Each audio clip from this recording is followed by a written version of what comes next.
हम सेवक बाबा के मानव धर्म हमारा सब्सक्राइब करें सेवक धर्म। सभी सेवकों को सेवक धर्म की ओर से सादर नमस्कार। जब हम इस संसार के विशाल सागर में तैरने का प्रयास करते हैं तो अनेक प्रकार की लहरें हमें डुबोने का प्रयत्न करती है। मोह, माया, अहंकार, लोभ और वासना की लहरें इस महाभवसागर से पार होने के लिए केवल एक ही नैया है और वो है तत्व शब्द नियम। यह वही पवित्र नियम है जो महान तेगी बाबा जमदेव जी ने हमें प्रदान किए ताकि हम अपने जीवन में स्थायी रूप से दैवी शक्ति को अनुभव कर सके, उसे अपने पास रख सके और ईश्वरीय मार्ग पर अडिग रह सके। बाबा जमदेव जी का जीवन त्याग और तपस्या का अनुपम उदाहरण है। उन्होंने उस परम सत्ता की प्राप्ति की जो सर्वत्र विद्वान है, जो कण कण में बसती है, जो सभी सजीवों के अंतर्मन में है। बाबा ने न केवल उस शक्ति को प्राप्त किया बल्कि उसे इस धरती पर अवतरित भी किया। इस ईश्वरीय सत्ता को उन्होंने नाम दिया दैवी शक्ति। दैवी शक्ति कोई अलग से आने वाली शक्ति नहीं है बल्कि यह हमारी आत्मा में ही विद्यमान है। यह वही शक्ति है जो हमें सत्य, प्रेम, करुणा और त्याग के मार्ग पर चलने की प्रेरणा देती है। लेकिन प्रश्न यह उठता है कि हम इस दैवी शक्ति को अपने पास कैसे रखें? कैसे हम यह सुनिश्चित करें कि यह शक्ति हमारे भीतर स्थायी रूप से बनी रहे? बाबा ने इस प्रश्न का उत्तर हमें दिया तत्व शब्द नियम के रूप में। यह नियम कोई बाहरी बंधन नहीं बल्कि आत्म संयम और अनुशासन का मार्ग है। इस नियमों में निहित है सत्य बोलना, परोपकार करना, दूसरों की सेवा करना, मोह माया से दूर रहना, लोभ और अहंकार को त्यागना और सबसे महत्वपूर्ण अपने अंदर के ईश्वर को पहचानना। जिस दिन सेवकों ने इन तत्व शब्द नियमों को अपनाया उसी दिन उसका नया जन्म हुआ। यह जन्म शारीरिक नहीं बल्कि आध्यात्मिक है। यह वह क्षण है जब एक सामान्य मानव मानवता के मार्ग पर चलकर दिव्यता की ओर बढ़ता है। महान तेगी बाबा जमदेव जी ने स्पष्ट कहा है, जो मानवता से पूर्ण है वही सच्चा मनुष्य है।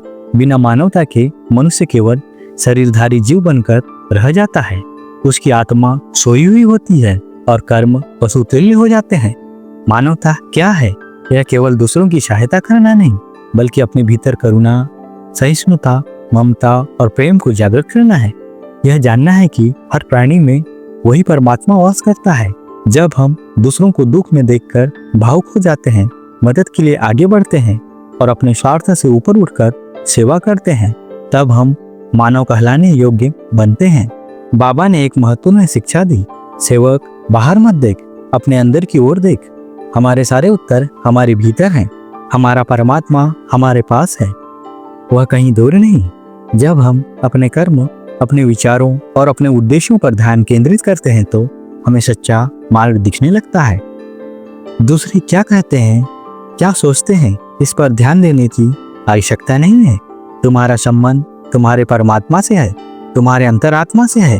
तुम्हारे विचार, तुम्हारे कर्म और तुम्हारा त्याग, यही तुम्हारी सच्ची पहचान है। बाबा ने जो तत्व शब्द नियम बताए हैं उनका पालन करना ही जीवन का अंतिम उद्देश्य है। संसार के भोगों में यदि तुम फंसते हो तो तुम्हें 84 लाख योनियों में भटकना पड़ेगा।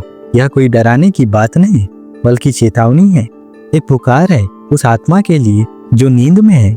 यदि तुम इस भौतिक संसार में उलझे रहोगे तो आत्मा की तरक्की रुक जाएगी, दैविक शक्ति तुमसे दूर हो जाएगी और तुम्हारा जीवन एक अंतहीन चक्र में फंस जाएगा। लेकिन यदि तुम सेवा, त्याग और नियमों के मार्ग पर चलोगे तो यह शक्ति तुम्हारा साथ कभी नहीं छोड़ेगी।